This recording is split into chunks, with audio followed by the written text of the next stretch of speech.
Isang magandang hapon po, magagabi na rin po sa bawat isa. Latest weather update po tayo ngayong araw nga po ng Huwebes, January 11, 2024. Pero bago tayo magpatuloy mga kaibigan, pa-like and subscribe naman po. And pa-hit ng notification bell para ma-update ko kayo mamaya or bukas sa lagay po ng ating panahon. So narito na po ang latest weather update natin. Galing na rin po sa Pag-asa. Uulanin na po ang malaking bahagi ng Southern Luzon ngayong araw dahil po yan sa shear line o yung linya kung saan nagtatagpo po ang malamig na northeast monsoon at ang mainit na easterlies. So dito sa shear line, asahan po yung kalat-kalat na ulan and thunderstorms na maaaring magdulot ng mga pagbaha or pagbuho ng lupa. Yung northeast monsoon pa rin o yung amihan ay siya nagdadala pa rin ng bahagyang malamig na temperatura at may hinang ulan sa natitirang bahagi po ng Luzon, habang ang easterlies o yung mainit na hangin galing Pacific Ocean nagdadala ng maalinsangang panahon dito sa Visayas and Mindanao at meron lamang pulu-pulong mga pag-ulan. Samantala, hanggang sa matapos ang linggong ito, wala naman tayong inaasahang bagyo na papasok ng ating Philippine Area of Responsibility. Ngayong araw po, pinakang uulanin ang malaking bahagi po ng Bicol Region plus Quezon Province dahil sa shear line, kaya't mag-ingat sa mga posibleng pagbaha at pagguho ng lupa, lalo na kung minsan lumalakas po ang mga pag-uulan. Dito naman sa may Aurora at malaking bahagi ng Cagayan Valley Region, asahan ang maulap na kalangitan pa rin na sasamahan lamang na may hinang ulan dulot ng northeast monsoon.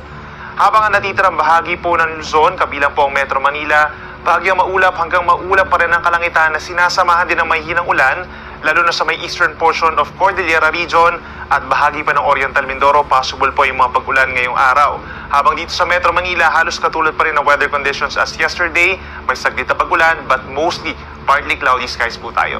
Temperature is between 23 to 31 degrees Celsius kung dito sa NCR, habang sa Baguio naman between 16 to 23 degrees Celsius. Sa ating mga kababayan po dito sa Palawan, partly cloudy to cloudy skies pa rin na merong tsansa ng mahihinang pag-ulan. At dito naman sa may parteng Visayas, halos katulad din na weather conditions as yesterday, partly cloudy to cloudy skies, so minsan maaraw naman. Sa tanghali, possible yung mainit na temperatura, and then sa hapon hanggang sa gabi, mataas yung tsansa ng mga localized thunderstorms or pulu-pulong pag-uulan. Sa ating mga kababayan po sa Mindanao, halos katulad din po na weather conditions as yesterday, partly cloudy skies, minsan maaraw sa umaga.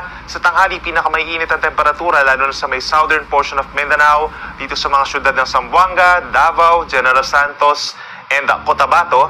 Then pagsapit po ng hapon hanggang sa gabi, possible yung mga 1 to 2 hours na mga localized thunderstorms or pagkidlat, pagkulog.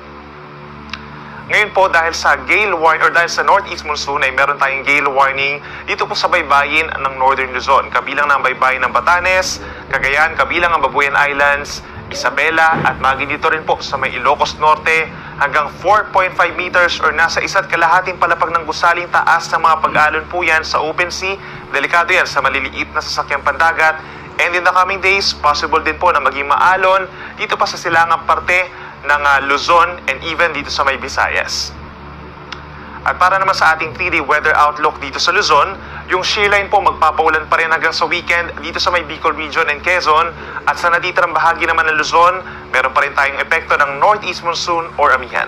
So kung dito sa Metro Manila at sa Baguio City, partly cloudy to cloudy skies pa rin, so halos magkakatulad pa rin na weather conditions na sinasamahan lamang po ng mga saglit na may hinang pag-ulan, lalo na sa tanghali at sa hapon dito sa Metro Manila, Baguio City at mga kalapit na lugar sa Central Luzon and Calabarzon. But dito sa may Bicol Region, including Legazpi City, makulimlim pa rin na panahon for the next 3 days at sasamahan lamang yan ng kalat-kalat na ulan and thunderstorms na posibleng magdulot ng mga pagbaha at pagbuho ng lupa. Sa ating mga kababayan sa Visayas, for the next 3 days, ay asahan naman yung maulang panahon dito rin sa may eastern part of Visayas, particularly dito sa may Tacloban City, kung saan minsan lumalakas talaga yung mga pag-ulan. Maaari tayong magtaas sa mga heavy rainfall warnings and rainfall advisories hanggang matapos ang weekend. Mag-ingat din po sa mga posibleng pagbaha at pagguho ng lupa, habang dito naman sa may western and central portions of Visayas, nananatiling bahagyang maulap hanggang maulap ang kalangitan na sinasamahan din ng mga saglit na pag-ulan dulot ng localized thunderstorms. At panghuli sa ating mga kababayan po dito sa Mindanao, for the next 3 days, ang pinakang uulanin po ay yung Caraga Region, lalo na sa Sabado at Linggo dahil po yan sa pagbaba ng ating shear line o yung banggaan ng mainit at malamig na hangin. But for the rest of Mindanao, mapa dito sa may Metro Davao, Cagayan de Oro City, and Zamboanga City, partly cloudy to cloudy skies pa rin po at iiral yung mainit at malinsangang panahon dulot ng easterlies. Possible dito sa Metro Davao and Zamboanga hanggang 33 degrees Celsius na maximum temperature sa tanghali. Then possible din yung mga pulupulong ulan or mga localized thunderstorms. Ang araw ay sisikat maya-maya lamang 6:24 ng umaga at mas late na lulubog 5:44 ng hapon. Yan muna ang latest mula dito sa Weather Forecasting Center ng Pag-asa. Ako muli si Benison Estareha na nagsasabing sana naman panahon, Pag-asa ang magandang solusyon.